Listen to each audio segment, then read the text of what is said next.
My name is Mazi Obiokoni. Okay, it's recording. And I'm a servant of the people. I'm a servant of the people. I greet you today in the words of our elders. I greet you with the words of peace.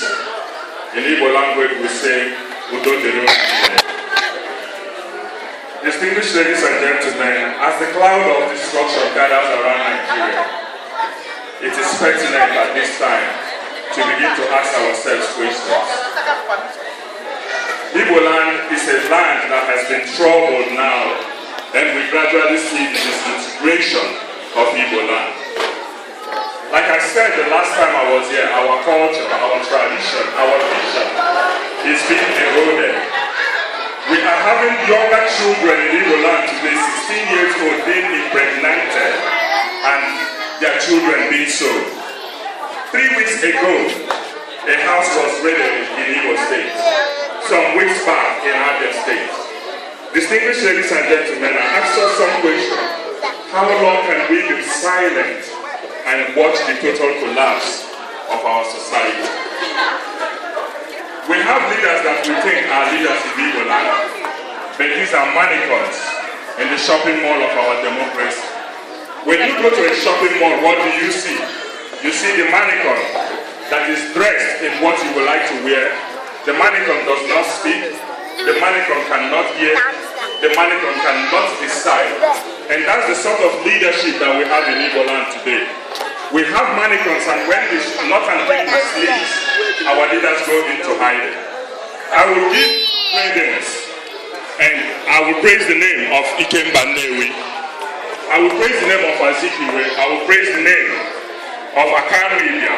Distinguished Igbos Nnamdi Kanu that has stood for justice, for the protection of our land, for the protection of our people and our culture. The question is that our generation has become so complacent that we are not doing anything reasonable to sustain our land and our culture.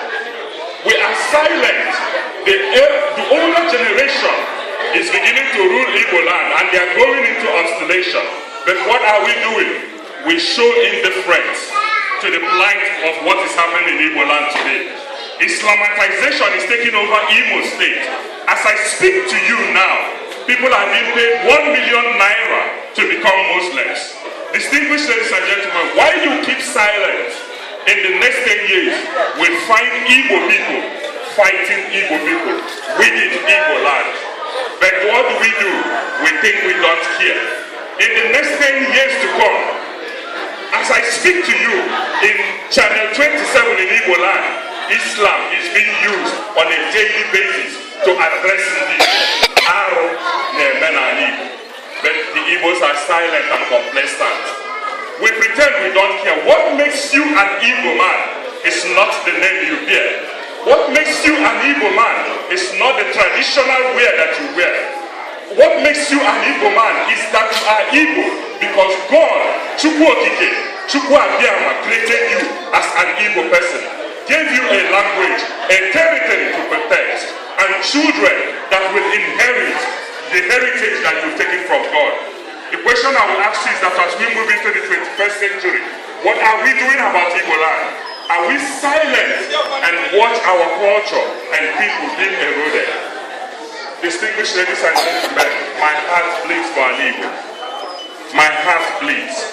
As I go back to Nigeria and you walk into Igbo land, people come to you and asking you if you need protection. The young people in the village will come to you to ask you that they want to protect you. While I am in my father's land, the last time I went there, Jude would bear me witness. People came into my house asking to protect me in my own father's land in Aaron Israel. Distinguished ladies and gentlemen, we keep silent.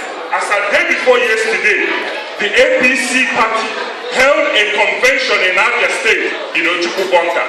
The last place our king and our hero stayed. The last place he bade goodbye to us before going into exile. That was where they held the APC meeting. I wonder how many people in the north will want the Sultan of Sokoto's house to be used for Abga meeting. I wonder how many people in the south will want the Oni of Ife's domain to be used for a political rally. But we Igbos are silent. We think we don't hear. But our culture, our land is gradually being destroyed. As you watch the destruction of Nigeria today, APC is destroying Nigeria. Boko Haram is killing our people every day in the north. I have called for the Igbos to leave the northern Nigeria. But if it is a price they have to pay for us to get up and to understand that our land is that our people are being killed on a daily basis. Haven't you seen the videos of our people being beheaded? Haven't you seen the videos of a young Igbo woman being raped for 12, 15 hours? And our women are silent.